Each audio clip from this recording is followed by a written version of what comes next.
everybody. Happy Wednesday, hump day. We've made it to the middle of the week. Everything else is a downslide of goodness all the way to the weekend, and we can get recharged and do it all over again.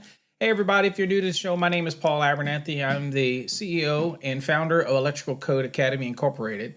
And it's a company that's not just about creating code course, because again, we don't reinvent the wheel when it comes to the code. It's how we support it, and it's everything that we wrap around it in our fast track system. Speaking of which, today is going to be a bit of a treat for many people, is that we are actually going to be looking at code questions today out of Unit 7 in the Fast Tracks program. So this is your competency review. So we're going to be looking at some questions there. If you're working through the Fast Tracks program, these questions will be familiar with you. But it also gives some of you out there insight in what the fast track competency reviews kind of look like and how you answer them and do them when you get to the end of a unit. Well, as always, folks, I live vicariously through all of you who join me on these live streams, through those of you who have taken exams and passed exams, or maybe you're not in exam mode. Maybe you're just learning the National Electrical Code and you're teaching people on your job site, or maybe you're just trying to enrich yourself. We just saw on TikTok, oh, by the way, streaming the background here over on TikTok, behind the scenes, a gentleman who just got his license and started his LLC. That is amazing news. People that can, people underestimate the achievement of getting their license and achieving all those dreams, and those type of things are what we live for. And it's not, it's a marathon. It's not a sprint, but maybe you don't want to be a business owner. That's fine also. We need leaders. We need followers. We need workers. We need people that can carry us on. We're going to see a boom. You might see some inflation increase up because of tariffs and other types of things, which are good because it rechecks the system. Sometimes we need a recheck without a recession. Okay. So hopefully we recheck it. But the good thing about our trade, electrical trade, is that it can't be replaced. I don't care what anybody says. You're not going to have AI. You're not going to have a machine that comes in and pulls your cables, pulls your wires and raceways. It's not going to happen. Okay. We're going to need electricians. So the future is bright. Logan, you're out there listening. Future's bright for electricians. Skilled labor is still going to be there. It's not going away, at least in my lifetime, and I guarantee you in your lifetime. So we're blessed to be a part of such a wonderful industry.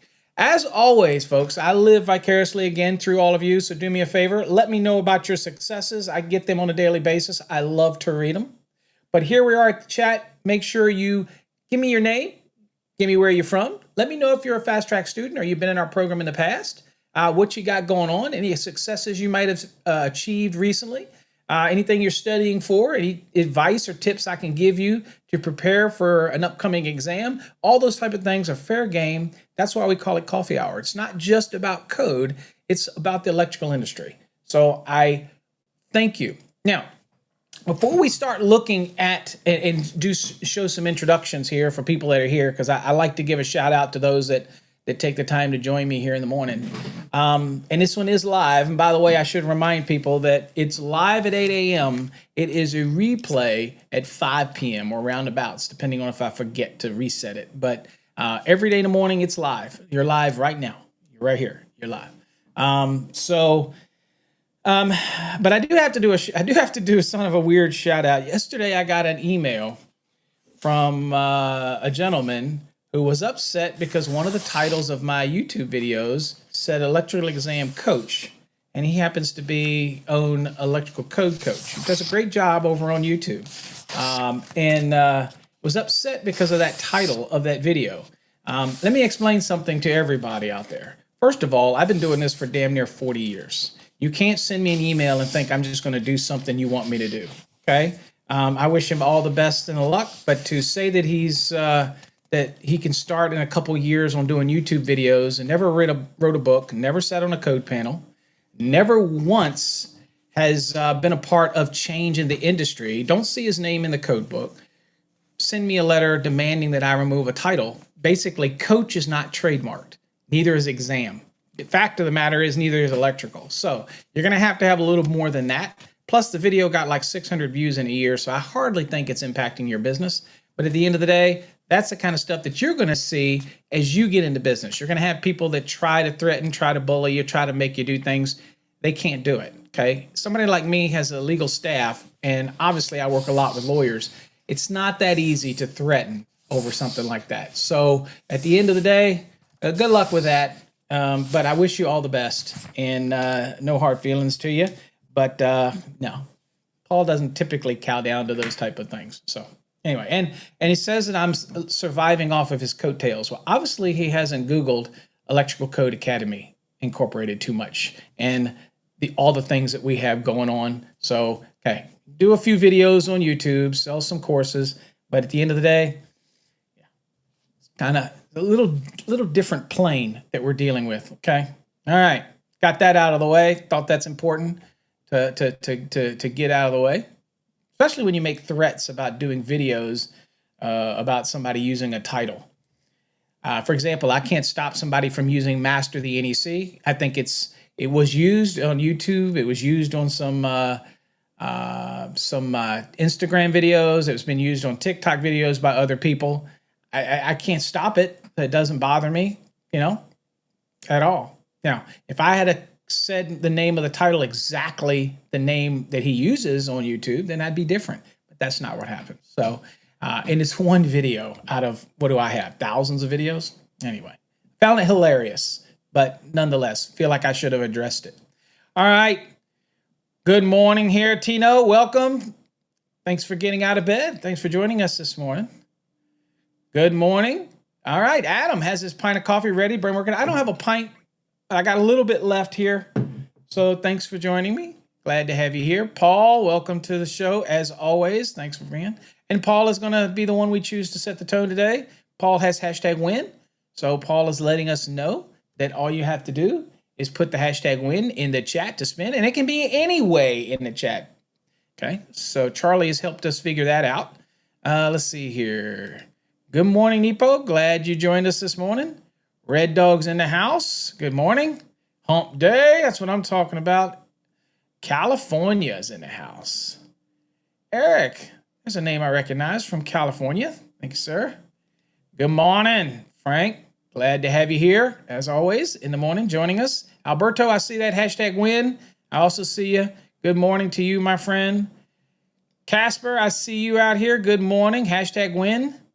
David Bermudez, good morning. Glad to have you here. Good to see you here this morning. And I see your hashtag win. Christopher, thank you for joining me this morning, Christopher. Rob is over on the tube. Absolutely. So that must be working. Good morning. Snow. No, we're going to skip that one. I do not like snow, but it'll melt. Let's see here. Adam says, passed out Mr. Abernathy's course out here in Oregon and telling him about the hog. Man, I appreciate you. Hold on, let me give you some love. Crypto, good morning. Blizzard, God, the grips of winter just doesn't want to let go. Good morning, Alex. Thanks for being here. We're the best of the field. You got it. Absolutely. Electricians, no other, no comparison. Okay. Ever say I'm biased, obviously, because I'm an electrician. And for those that don't believe I'm an electrician, guess what? There's my license for Virginia. Ooh, you can't see it. There you go. Anyway, people say you're not an electrician. Okay. Let's see. Cray, what's up? Music City out there in Tennessee, Nashville. Buenos dias. Good morning. I am doing good. I am good. When I woke up, I realized when I opened my eyes and I could see light, blessed day. So thank you. Good morning, Rob. Got that hashtag win worked into that. So there you go. Yeah, Adam. There you go. Adam, F the haters. That's what I'm talking about. Everybody wants to, if you talk about riding coattails, probably more riding coattails, but there's probably two of us educators that have been doing this for nearly 40 years. So probably those are the people you're actually riding coattails of, but those people are. So anyway, and it's all good because we need educators. We need everybody we can get. So, hey, I got no problem sharing the love. What's up, Van Man? Good morning, Sarasota. Jonathan, welcome. Jonathan, out in Tennessee. Put that sad put that sad theme song for them. You know, I don't know I don't have a theme song. I need to get a theme song for that, but it would be What's up, Manny? Good morning. I saw you. I saw you. I think you did order the Code Nerd. I saw that.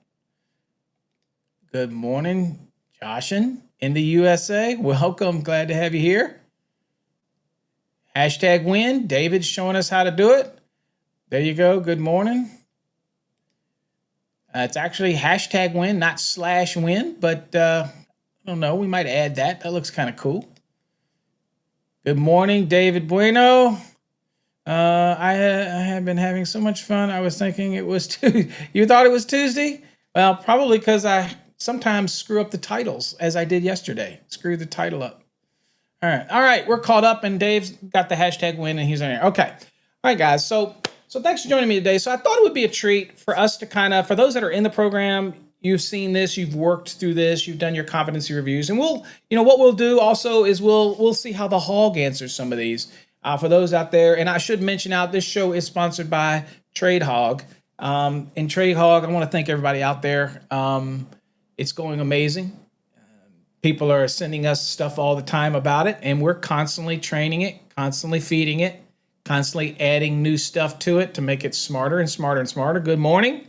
Glad to have you here, Grace. Okay. And can't wait. Get a new picture. There you go. Can't wait till you wear it around the job site so everybody says, Code Nerd, what are you talking about? And you're like, that's right, Code Nerd. That's what I'm into. All right. So let's go on and look at it. So what I want to do is kind of show you some competency review, and we'll look at them, and we'll dissect them a little bit, and we'll go to the NEC and look things up and see what we can find on these things. And we'll try to use the index as minimal as possible today. Now, what do I mean by minimal as possible? Well, meaning that sometimes using the index, we don't want that to become a crutch, right? And so I do need you to use it. I need you to use it when you're training, getting used to doing things, but we don't want it to be a crutch for us. We want to look at the question and see if we can't, in our mind, after we've been training, and this is what we do with the Fast Track students in our Fast Tracks program, is when you get up to about Unit 7, at this point, you've gone through the basic stuff, right? And now you're looking at, I got to announce something too. Something we're back on track with, and I think everybody's going to be excited about this. But we want to, when you get to about Unit 6 in our Fast Tracks program, you're starting now to be able to get a little better lookup skills. You're starting to get a little bit better. You're feeling a little more confident. And now we're going to get into single family dwellings and the little pieces of a single family dwelling. So that's what Unit 7 is dealing with in our Fast Tracks program. We're not reinventing wheel. Code's code. The only thing we do is bring it together. We use Charles Miller's product through Cengage. And so basically when you go into our program, it's a portal to Cengage. It's just that we repurpose it so you can see it. We take all the keys and put in the keys for you. We take care of everything on the back end. So all you have to do is log in and it recognizes. We spent quite a bit of money trying to get that script that actually reads the key based on how we set it up. So you don't have to use the username. We set that up for you.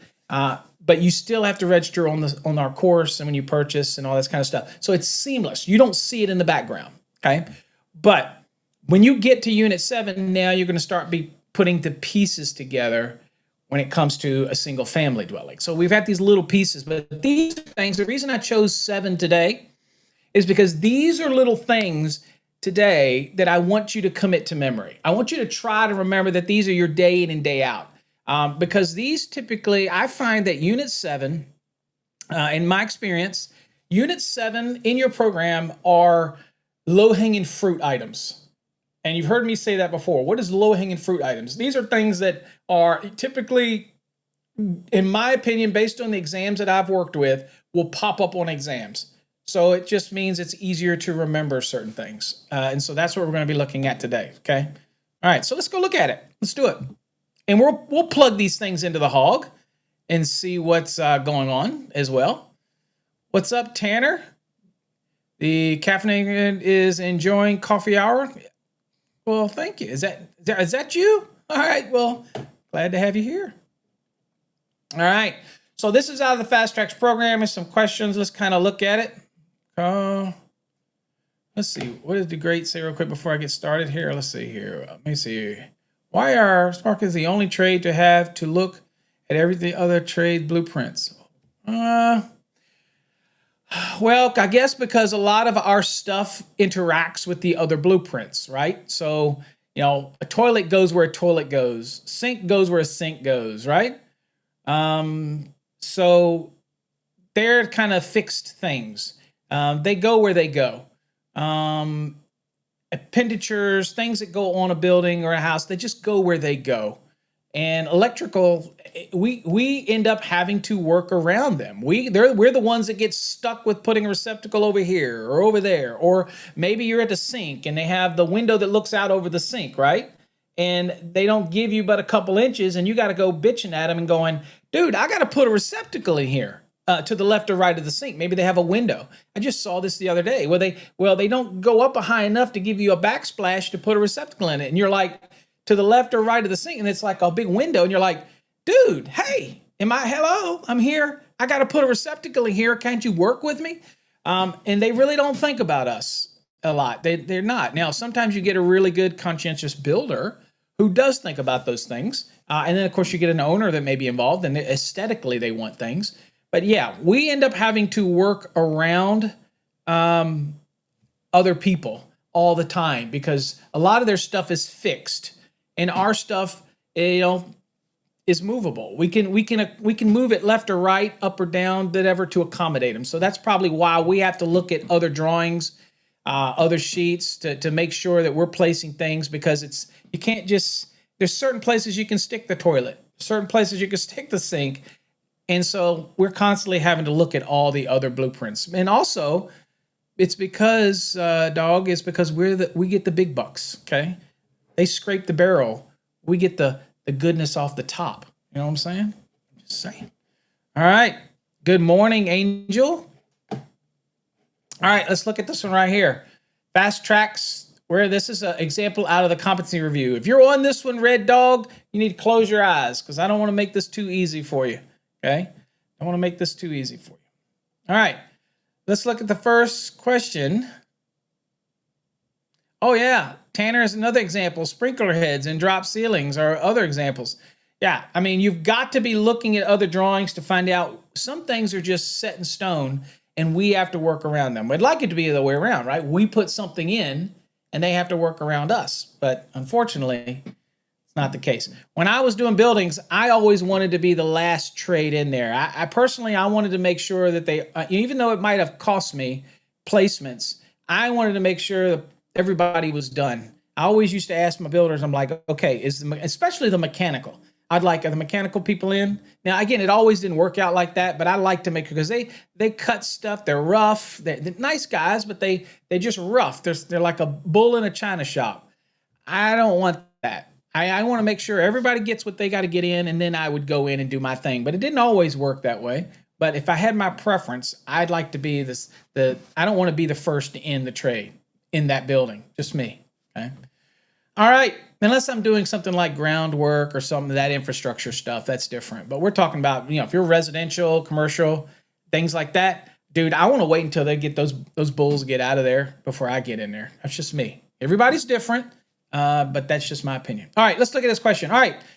Now, we're going to try to use logic and where we need to be in this one rather than use our crutch, which is the index, if we can help it. Okay, the first one, the maximum distance between kitchen countertop receptacles in a dwelling unit is blank feet. Okay, now, as we do in the competency review, we always want the code reference and we want the answer. So what is the maximum distance, okay, between kitchen countertop receptacles, right, in a dwelling unit?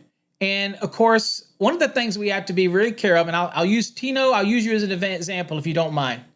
I'll use you as an example if you don't mind. And again, I do this with affection, is be careful on exams, because if you use 48, okay, the question is asking for it in feet.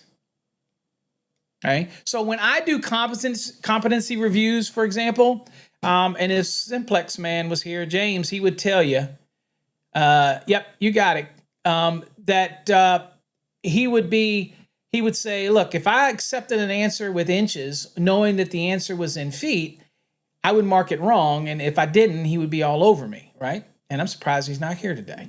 But at the end of the day, okay, it's one of those things where we want to make sure that we train ourselves to answer things as accurately as we can, okay? Because it's going to make a difference, not just in the field, but in your learning process. I get it.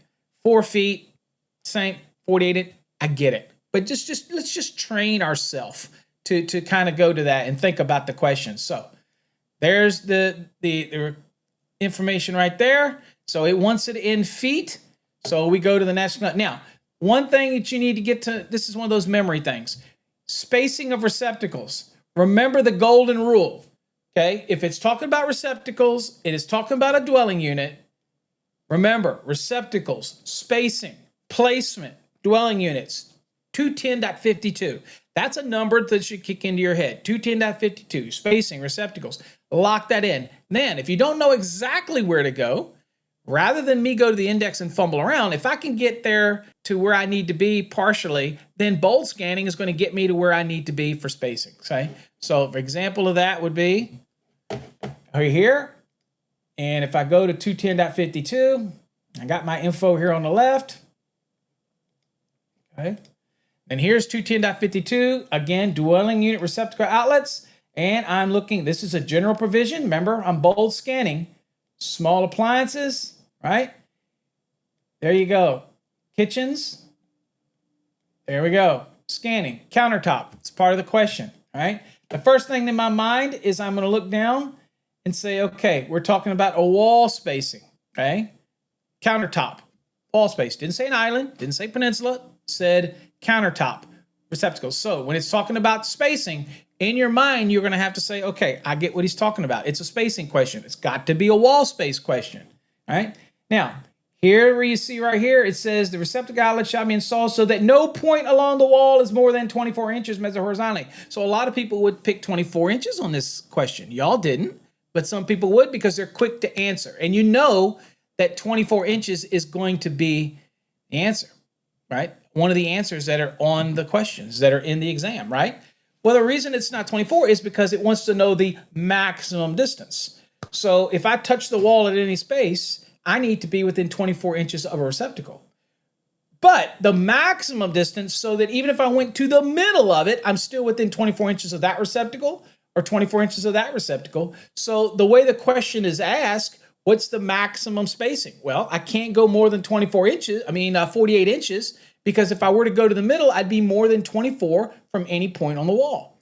So it's all about how you read this question and understand it and not be too quick to answer the question. So the answer is 4 feet, and the reference is 210.52C1.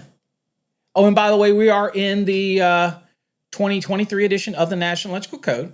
Okay, so it's actually, Tanner, it's to the receptacle. So the receptacle is the device that's in the receptacle box. So this is a receptacle outlet spacing requirement. So it's actually to the outlet itself. Okay, so it says receptacle outlets. Let me go back real quick. It says receptacle outlet shall be installed so that no point along the wall is more than 24 inches measured horizontally from the receptacle outlet. Okay, doesn't say the receptacle device, so it's actually from edge of box to edge of box, that type of thing. All right. Now, you may get an inspector. Okay, just so because you asked the question, you may get an inspector. All right, that goes, oh, I want to measure to the center of the device. It's not what it says in the code. All right, but I would recommend you never push it, okay? And most people will not go to the maximum of 24 anyway. So the code is trying to tell you it's a receptacle outlet. It's not the device. The receptacle outlet is the box itself that the receptacle's in, okay? And it doesn't say to measure to the center. It doesn't say to the far edge. It's from outlet box, receptacle outlet to receptacle outlet, not to exceed 24 inches, okay? So in that scenario, I just recommend, if I had a good rule of thumb for electricians on this one, because again, you could have some hard butt out there, I would go from center to center. That way you don't have any question for anybody, okay? And then there's some inspectors out there that say, no, I want you to go to the far edge of the outlet box so that the entire outlet box is within the 24 inches. I mean, within the 48 inches if you're going maximum spacing, okay? That type of thing. Again, every inspector may be different. I encourage you not to push it, right? That type of thing. So, again, it's just a reminder before we move off this one. It says receptacle outlet shall be installed so the no point along the wall is more than 24 inches horizontally measured from a receptacle outlet in that space. Okay. And again, receptacle outlet is not the device itself. It's the totality of the outlet that the device goes into. You get me? You got me. Okay. 408.7 states that Tanner can't do electrical work without a shitload of coffee. Gotta have coffee. All right. Next question. That was worth a double post there. All right. The next one is hanging luminaires located directly above any part of a bathtub stall. Bathtub shall be installed so that the luminaire is not less than blank above the top of the bathtub's rim. Okay, so this one is implying that you're going to be hanging a luminaire above a bathtub. Hey, funny, I went to that house in Oklahoma, and this is that house that passed inspection, everything was great. It was like 12,000 square foot. I was there, obviously, as an expert witness for another issue. But I went into the bathroom, and obviously these opulent bathrooms that are bigger than my whole living room. And over top of the bathtubs were these chandeliers. And I can promise you they were not compliant. But it passed inspection. So anyway, one of those type of things, okay? So, all right. So let's look here and see what we got. So obviously we're talking about luminaires. And so that should be your trigger. And we're talking about luminaires. And so at the end of the day, one of the things that you want to commit to memory, again, is if there's a question about luminaires, then you got to remember, all right, what article deals with luminaires? And we're going to use bolt scanning for this. It's just luminaires. And like, well, I think 410 uses luminaires. Of course, if you go to the table of contents, the index, you're going to see luminaires. You could probably look under bathrooms. You could probably look under, and you should be. When you're learning, you should be using the index and do all that kind of stuff. Go look under bathrooms. Go look under luminaires. Go look under bathtubs. Look under everything you can in the index while you're learning. I just won't let it take us away from today. But you should be looking at all those type of things and help you understand how to look up questions better. That's how you dissect a question, right? So we'll go to the code, and I'll use, because I know by reading this, and these are things we're going to commit to memory today. I see something about luminaires, then I'm thinking it's a 410 question. It's about luminaires, and it's a location question. So it's 410, okay? All right, so let's go to 410. Let's get us back into the code book over here. We're going to purposely not try to use the index very much today, right? And see if we can't do some bold scanning. Okay, here we're at, and right now we're talking about, okay, it's about bathrooms. So it's in a bathroom. It's a luminaire in the bathroom. It's something about a bathtub, and it's clearances. Okay, so it's not multiple choice. This is why our competencies are pretty tough, because normally on an exam you're given multiple choice. Okay, a lot of times we don't do that because I want you to look things up. So we bold scan quickly. Nothing to do with that. Nothing to do with the listing. Inspection has nothing to do with that. Luminaires in specific locations. Damp or wet locations. Okay? All right, so that's dot 10. Okay, so we are at a damp location. But remember, we're asking about a feet question. It's a number of feet, and I don't see any feet in here. So you're going to be hyper focused on what's here, but you know you're in the right area. Okay, there, no, boom. Bathtubs and shower, that quickly. Then you scale down here, you see, I see 8 feet, I see 3 feet, I see a bunch of stuff, 8 feet. So now you have to focus in and be a little more direct here. It says, okay, let's see here. No parts of cord-connected luminaires, chains, cables, or cord-suspended luminaires, lighting tracks, pendants, or ceiling suspended pedal fans with luminaires like kits shall be located within the zone measured 3 feet horizontally and 8 feet vertically from the top of the bathtub rim or shower stall threshold. This zone is all-encompassing and includes the space directly over the bathtub or shower. Okay? All right? So, it says luminaires located within the actual outside dimensions of the bathtub or shower to the height of 8 feet vertically from the top of the bathtub rim or shower shall be marked suitable. Okay, so ours, we're saying, look, it's got not less than 8 feet. So it has to be above 8 feet. And if it's above 8 feet, it takes it out of that zone, out of that range. Okay, so it can be there. It just has to have a high enough ceiling. Okay, so it can't be, the luminaire itself cannot be less than 8 feet above the top of the bathtub rim. The reference that we're going to be dealing with is right here, 410.10D, right? And you can do D1 or D2 if you want to dig it down deeper. Now, I don't know. Let's see here. There you go. There's a good, sometimes you do get some illustrations here, but you notice here that the measurement here, 8 feet. You see this right here? It's above the 8 feet.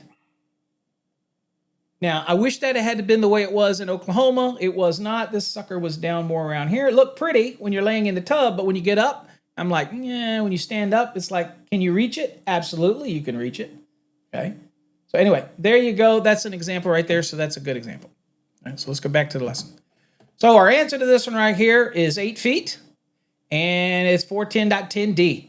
And if you want to dig it down deeper, you can go D1-1, D1-2, or whatever you want. But that gets you down deep into it. So you know you're there, okay? Next question. We do get a multiple choice here on this one. It says a 15 amp rated duplex receptacle, duplex receptacle, may be installed on blank a circuit, okay? May be installed on 15 amp branch circuit, 20 amp branch circuit, 15 or 20 amp branch circuit, or a 15, 20, or 25 amp branch circuit. What do y'all think? Okay. So again, this is a 15 amp rated duplex receptacle. Okay. Now y'all know a duplex. Duplex means it's a single yoke with 2 receptacles on it. We call it a duplex. If it had 3 receptacles, single yoke, it'd be a triplex. If it had a single on it, it would be simplex, or a single receptacle on 1 yoke, that type of thing. But we're talking about the branch circuit that you can have a 15 amp duplex on. Well, obviously it's a given that we could have it on a 15 amp. That's a given, okay? We're talking about the receptacle. But how many of you guys out there have gone in, and I just did it a couple days, day before yesterday. How many of you gone out on a job, and you got the kitchen, and you're in the kitchen, and you're not going to install 20 amp rated devices. You're going to put 15 amp rated duplexes in there, okay? And so what code tells me I can do that, okay? Incidentally, other than the face of a 15 and 20 amp or something, I pretty much gave the answer away, so that kind of sucks. But if you have a cover plate, okay? Tanner says, I'm unemployed. Yeah, okay. That's because you're employed by yourself. So you have the cover plate, and whether it's a 20 or not, and it has a little notch in the grounded conductor terminal slot or not, that's really the only difference between a 15 and 20. Okay, the internal guts are exactly the same. It's just the face plate is changed on it, and that's really the only difference. So in the testing, and those devices are tested for pass-through as well. Okay. And so it's allowed in the NEC, and you do it every day of the week. Okay. Now, I also just remembered how much I hate having to cut in 12 gauge in a kitchen and dining room area, knowing that you can't backstab. And I'm a backstabber. I'll backstab it. You know, I don't have a problem doing it on devices. It's listed. I don't have a problem every day of the week. If you do it right, if you know how to strip it, you know how to put it in, works fine. I've done thousands of them through the years. This is not new technology and never had any issues. So if you've had issues with it, then sorry. But reality is, if it's listed and it's evaluated and it's tested, I'm using it the way it's listed. Okay. But you can't do that with a 12 gauge. So you got to wrap it. Okay, so again, I realized that the old fingers, okay, that type of thing, that's don't work the way they used to work if you have a lot of 12 gauge, okay, that type of thing. So anyway, so here you go. So where do we go? Now, I can tell you right now, since this is talking about branch circuit, right, then it should be a trigger to you that this is going to be a 210 thing because it's branch circuit. Remember, today's exercise, we're going to see how well we can dissect it without having to use the index, but I will give you keys to what you would look for in the index, okay? So at the end of the day, I'm looking at, this is a branch circuit, so that identifies that it's in 210, and it's a device, we're looking for receptacles and their rating for that, okay? So that's one of the things. So now I could go to the index and look under receptacles. I could probably go back in the index and look under branch circuits. I could probably go and look under, I don't think duplex would be back there, could be, but those are the kind of things that we dissect and we go look at the index, okay, if you want to. Under branch circuits and use the receptacles or use the rating, all of that to be things that may stick out as you're looking at the index, okay? But for me, and at this point, for those students that are up to Unit 7, you should already be in the mode to say, well, wait a minute. This is a branch circuit. It's in 210.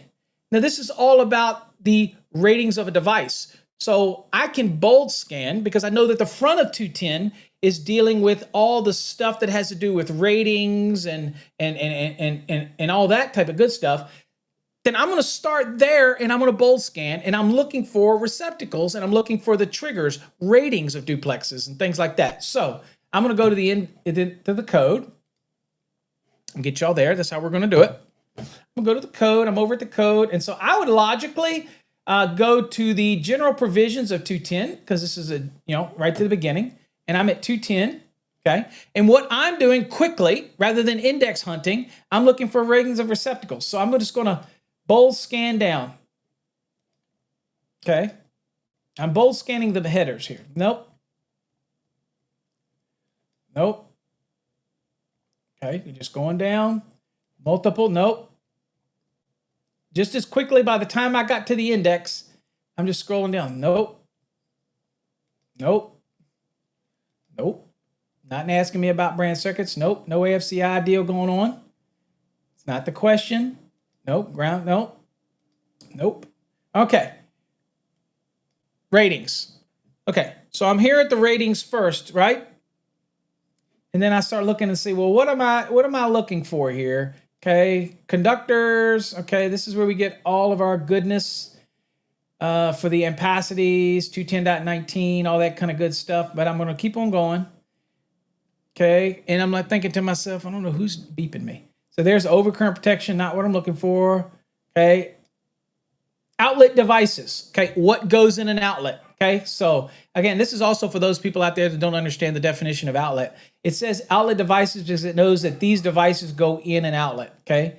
Outlet devices are devices that mount in outlet boxes. Okay. That's why they call it receptacle outlet, because a device mounts in an outlet box. Yeah, you get me. All right, so we're not talking about a simplex on an individual branch circuit, okay? And where are we at here? I keep getting dings over here from somebody trying to contact me. All right, so what we're talking about is right here, okay? Receptacle ratings. Isn't that what we're asking about? Isn't that what we're trying to find? We got a duplex receptacle. We're trying to find the ratings. Remember, key it in your mind. We're talking about the ratings, and it's a receptacle, and it's a branch circuit, so it's in 210, okay? Now, 2 or more receptacles, okay, or outlets if hardwired, okay? So 2 or more receptacles, okay? Now, a duplex receptacle is 2 receptacles. So it is 2 or more. So that's why you're here, okay? 2 or more receptacles, all right? That's what we're here for, okay? So now we go down to this little table right here. I'll blow this thing up. I'll pin it. So what we're looking for over here is the receptacle rating, okay? So if you remember the question, the rating of the duplex receptacle was 15. So that's it right here and right here, okay? So receptacle 15 amp can be on a 15 amp rated circuit. If 15 or 20 can be on a 20. So that tells me that a receptacle that's rated 15 amperes duplex can be on a 15 or it can be on a 20. That's just that simple. So I come back here to the question. The answer that you're dealing with here is C. Obviously, the answer is 15 or 20. And where do we get there? 210.21b3. Okay. David says, been trying to reach about my car warranty. I do get those probably weekly. All right. Let's go on to the next question. Y'all are doing great. All right. The next, it says the minimum size THHN copper neutral conductor permitted for an 8.75 kW, 240 volt, 3-wire household electric range is what? 12, 10, 8, and 6. All right, let's see what answers we get. I am going to give you a little music, and let's see if we can't get some questions. See if anybody can give us some answers.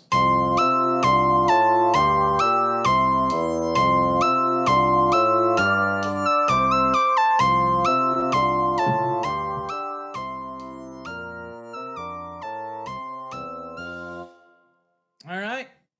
Well, we got, let's see here. We got some 8s here, 10. Okay. Paul gives us first 220.55, then 220.19C, then 310C. Okay. Adam, 210.19. A3 gives 8. Okay. We got a bunch of answers here. We've got 10. We have, let's see, 10. Another one is 10. Let's see, John. Hey, John. Good to see you here. All right. We got Tino. Tino's throwing us 8. Paul's giving us 10. And Adam's giving us B, which is, I believe, 10. Okay. And Tanner's going to say 10. No code reference. Okay. All right. Okay. So first thing we have to remember here is we do not need to go to 220.55. We're not sizing the load. We're not doing that. We're not sizing the hot conductors. The simple question here was, and it may be larger depending on the range we have, or the electric range. Right now, we're looking for, the key here is a minimum size they would have to be. Okay. So when I think of minimum sizes, it's still the key thing to remember in this scenario right here is since we're running it to the range, this is a branch circuit. Okay, it wasn't a load calc. It is talking about running the circuit to the actual range. So this is a branch circuit. Okay, that's right. Tanner said didn't read the question. Yeah, so it's all about the circuit. So it's in your mind. It's branch. Here's another tip for those, and I hate to tell you this, but those that are in Unit 7 of our program. That unit is pretty much all about things that are in 210 and 410, all about those areas that are right about residential. Okay. So it kind of should give you a tip. But this is a circuit issue, and you know it's a branch circuit. Okay. So this is some more things to just remember now. I could go to the index and look under neutral conductor. I could go look under grounded conductor. I can go, in this case, it is truly a neutral conductor because your range has 4 conductors, right? 2 hots, a neutral, and an equipment ground. And the neutral's carrying an imbalance, maybe to run a 120 volt loads that are in that electric range, like the light or a timer or clocks or whatever type of internal. And then the heating will be the 240. But you got to think, this is talking about the branch circuit. This is going out, okay? All right, so let's go to the code real quickly. All right, so I'm in the code. Let's get back to our next. Now, I'm in 210, and I want to go down, and I'm thinking, well, this is also about branch circuit ratings, right? Somebody keeps dinging me. Branch circuit ratings. So we're all about the ratings. So let's go to the ratings. Okay, so I want to know, for me, this question's about the neutral. So I'm key focused on the neutral. I'm also key focused on any reference that I might get to range, okay? So here's the minimum size conductors for branch circuits, okay? So y'all get that in your mind. Remember, Branch circuit sizing, minimum sizing it. Those for continuous loads at 125% and non-continuous at 100. All that sizing stuff. When it comes to branch circuits, your mind should be revolving around 210.19. Okay. So when you get here, you see the general. So that's your branch circuit in general. Okay. And then you'll go down and you'll think, okay, well, I've got other. So boom, quickly, I get down and I see some references here to ranges. Okay. Now, one of the things that should be a trigger for you on an exam, if we're in exam mode right now, we're not looking for the answers on the screen are 12 gauge, 10 gauge, 8 gauge, 6 gauge. We're not really looking for an ampacity value. Okay. And we're not, in this question, it's a minimum. So one of the things you look down here and you immediately see the word neutral in the exception. Right? So in this exception, I also look down and you go, okay, all right. It goes, the neutral conductor of a 3-wire branch circuit supplying a household electric range, a wall counter-mounted and cooking mounted unit shall be permitted to be smaller than the ungrounded conductors, where the maximum demand of the range of 8 3/4 or more ratings has been calculated in accordance with column C of table 220.55. Got it, right? But such conductors shall have an ampacity not less than 70%. And y'all see we do this, right? We're familiar, just kind of go back to the chat. That's why you see when we do the deductions that we're allowed to do over in 220.61b is because it allows us to take that additional 70, okay? So it's kind of leading into that and kind of mirroring that. But it goes on to say that in no case, okay, 70% can and shall not be smaller than a 10 AWG. So if I was doing exam mode and I was scanning this and get used to scanning things, I'm looking for the word neutral. I'm looking for that type of thing. And then I'm also noticing that I had in the answers, I had 12, 10, 8, and 6. I'm going to be scanning for sizes. Okay. Now in the field, you take your time. On an exam, that's how you bold scan. And that's what you're using key trigger words to help you find things. Okay. So in this case, the answer right here would be B. And the code reference would be, what is that? 210.19C exception number 2 is what would be the answer to this one right here. Okay. All right. Next question. Luminaires shall be constructed or installed so that the adjacent combustible material will not be subjected to temperatures in excess of blank Fahrenheit. Okay. Okay. Tanner says, I take back the take back. All right. So in this scenario right here, I can look under luminaires and it's going to be probably something that says combustible material. So on this one, let's go on and go look at the index if we can. Let's see if I can get the index rolling and we'll go look under the index for this one. Get my screen. It's over here. All right. So the first thing we know is talking about a luminaire. All right.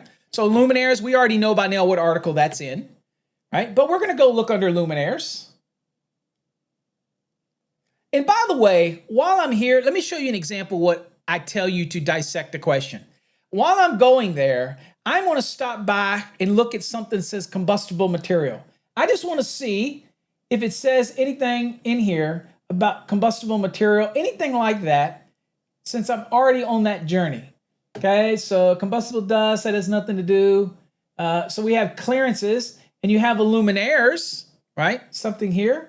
Not necessarily what we're trying to do. We're not trying to get any clearances right now. So combustible product, all right, so I don't see anything there, but that's why we do it, folks, because we want to learn what may or may not be here, and it helps make you better at looking through the code. It does. It makes you better. All right, so we're going to go on, skip on down here to where we wanted to be. We're going to get down to luminaires and just see what it has. All right, an index is a lot harder than when you're doing it electronically, and when you're blind like me. So, all right, so that makes it worse. All right, here's luminaires right here. Okay, y'all see it right here. All right, Let's see. So we want to get down and we want to see if there's anything under luminaires that can get us where we need to be quickly. There's closets. Okay. And that's not really where I want to be. Combustible material near. What do you think? Right there. 410.11. Although, let me show you my little thing I like to do on exams real quick, guys, so that you kind of know what you do. You can hear me, so just kind of listen to my voice here. So what I do is I always, if I know it's going to be in 410 and I see all this, I'm going to write 410 down on your scratch paper, and then underneath it, I'm going to put .11, .12, .23, .70, .116. I'm just going to jot them down real quickly so I don't have to go back. The answer is probably here, but I'm going to write them down while I'm here because I don't want to have to come back and flip back. It uses valuable time. So I'm jotting it down really quickly. But at this point, I've got enough information. So I'm going to go back over to the NEC. All right, and I'm going to go down to the very first one, 410.11. And you, again, your flashcards are going to get you familiar with 410. So you're going to be all good. And I'm going to get down here. So here's 410.11. We'll drop that down. Luminaires near combustible material. Boom. Automatically, I see a 90C and 194 Fahrenheit. Don't forget, because I have a lot of people that'll put down 90 and not read the question. But Valman got it right. He's like, no, it's 194 degrees Fahrenheit. So that is your answer. And the answer is, code reference is 410.11. Okay. All right, let's go give away some stuff. Y'all are awesome. Y'all have been hitting these questions. Those are just some examples how to dissect and how to do it and work through. But that is an example of how we do it in the competency reviews. And you've heard me tell you, competency reviews are much better than the database questions because the competency reviews, for the most part, are not going to be multiple choice. And we're also going to test the hog on a couple of these real quick. So we're going to feed the hog and just kind of, since they're the sponsor of the show, we want to make sure we feed it and see if it brings up the same answers. All right, but first, let's give away some goodies here real quick. We're going to be good stewards of your time, so we're going to do that. And then we're going to, here we go. Let's see, where's my music for that? Okay, ready?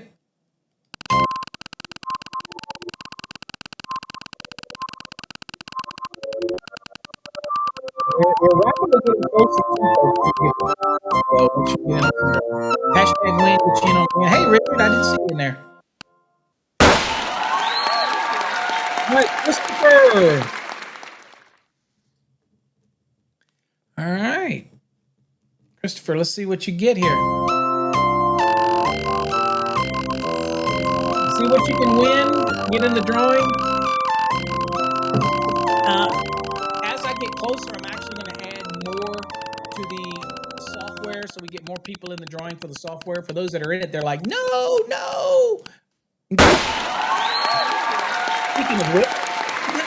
Speaking of which, there's the best bid software. So Christopher, you got another, either you're in this or you get another name dropped in there for the drawing. So this is the bidding software. And that, again, is given to us by Best Bid Hybrid.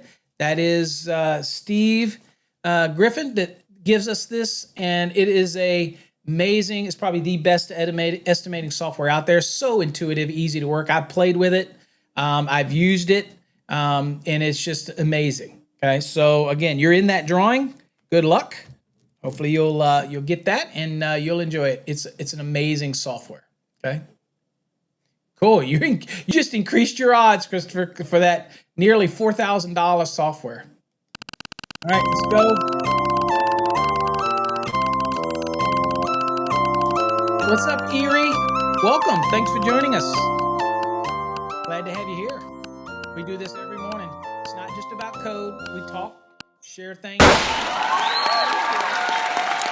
It's really designed to hopefully motivate you and get you started into your day and realize that you're in the most amazing trade in the world. And the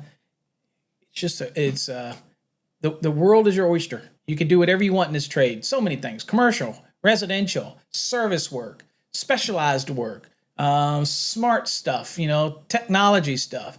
It can even bridge over into who knows the different things that you can do in this trade. So it's amazing. Way more opportunities, way more, no disrespect, way more than plumbers have, okay? Way more than plumbers, way more than HVAC folks have, right? Electricians can diversify in so many ways. It's just an amazing industry. All right, David, let's see what you get, my friend.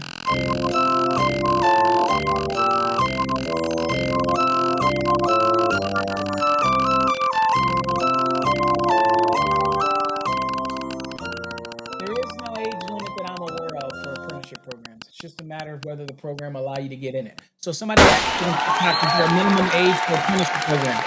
You'd have to check with the apprenticeship program, but usually it's going to be harder if you want to enter an apprenticeship program and you're in your late 50s and 60s. Look, I ain't going to lie. Chances are they're going to frown a little bit on it because, again, it's a lot of material. But I don't discourage anybody because you know what? My brother is 62 years old and he works circles around me.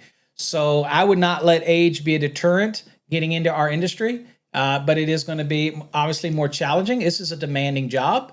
Even me going and helping put in receptacles and switches and luminaires and running around, it wore me out. Down and up, putting those receptacles down low, bending all that 12 gauge. I know all of you saying, boo-hoo, Paul, boo-hoo. But dude, I ain't no young man no more. But I did it all day and I felt good. I mean, I didn't wear myself out, but I mean, what you guys do on a day in and day out basis, it can wear you out. And so people don't have any idea. So you got to be prepared for it, but don't let age be a limitation for you. Okay? It's really going to be up to the apprenticeship program specifically. All right. So David, did I spin that? And did you get also the best next generation estimating software? Yeah, did you get that too? All right. Well, I'm going to put you down anyway. David. I don't remember whether I spun that or not, but you got that too. I'm going to let you get it. It's still spelt wrong, but I'm going to let you get in on that drawing too for that software. Okay. All right. Let's do it again. Here we go. Good morning, Fernando from Greenville, South Carolina. Thanks for joining me. Barry, you're looking to pass your New Jersey? Then look no further than our Fast Tracks program. Go to our website, fasttracksystem.com. It's the best structured program out there. It's not a video-only program. Videos are easy to make. Structured program is how we move you in and out of the code book. That's what makes it different. Plus, if you get the enhanced or you get the plus, depending on what year you're in, you also get access to our videos over on Fast Tracks too. So again, there you go. And the biggest thing, I guess, is you get access to me because you have what's called Fast Tracks Interact in our course. You're able to ask questions and get answers right from within the course from me. That's the part about it. So that's the dedication that I put into it, is we integrated the ability to ask questions right into the program. So if you're in our Fast Tracks programs, you'll see in the bottom right, you'll see a little blue thing, and that's how you get into it. Okay. And let's see here. Yeah, absolutely. Alex makes a great point. As far as expansion, you can get into wind, you can get into solar, you can do EV if you want. I'm not a big fan of wind and solar, but if you get it, you can get into that. It's maybe where you're at, it's an opportunity, like that type of thing. So again, all kinds of opportunities. This trade is amazing. All right, Mike, let's spin it and see what you get, my friend. Mike, I got ready to just give you the bidding software too. We're glad to have you here, Erie.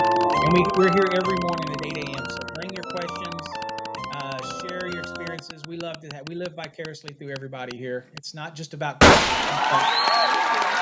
crap is going on. And I'm okay with it. Bidding software. Somebody's who is my guy that always says this thing is rigged?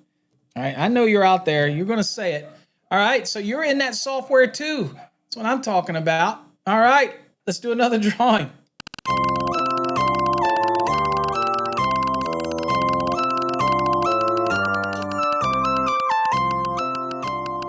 David, you're instructor for the JATC? Absolutely, that's awesome, David. I love it. I love to see more women in the trade. I think women can be amazing in the trade. Don't let age be a barrier. Okay, you're only as old as you feel, and don't let anybody tell you otherwise. Okay, don't let anybody be that Debbie Downer to you, you know, because they don't know you. They don't know your capabilities. They don't know your drive, your heart. Charlie's the one that always says it's rigged. That type of thing. Well, if I could rig it today, Charlie, I would, because I want more people in this software. Okay, I want more people to have an opportunity to get this software. So, hey, we'll see what happens. All right, Miles, let's see what happens. Let's see if Charlie's right.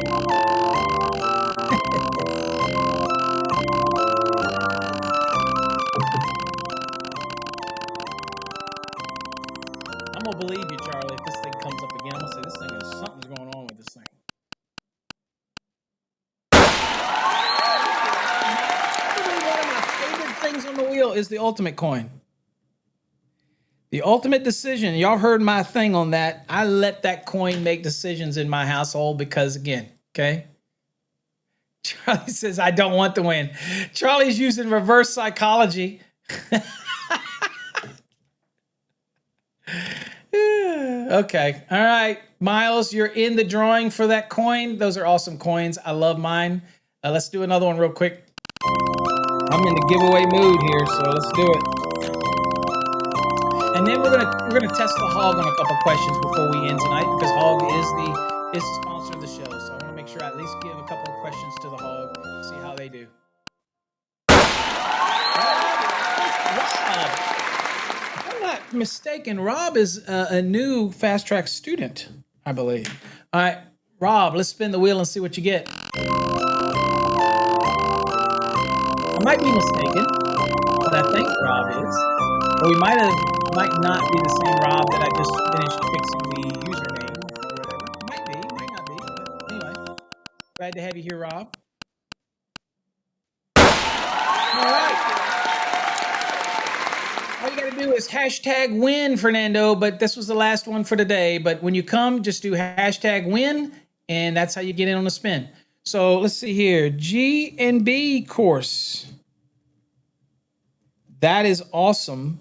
Grounding and bonding course. That's probably one of our most popular courses, is the grounding and bonding course. Okay. Let's see here. John says, you're most welcome, John. He is coffee hours and very informative. Hopefully you get something out of it. Remember, it's all about what you get out of it. So again, remember, if you want me to talk about a topic or there's something you want me to talk about, hey, I got 50 some people here.